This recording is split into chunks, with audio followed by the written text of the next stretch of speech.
What's up, bitches? Goldface here, and today we're gonna review Dragon Balls.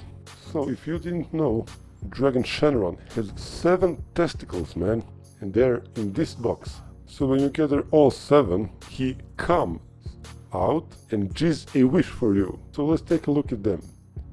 Here says crystal balls. Imagine that, having balls of crystal. Anyway, let's open this. By the way, box has some magnet here, which is totally sexy. There you have totally elegant, man. But there is a small problem. I don't believe this is a real crystal.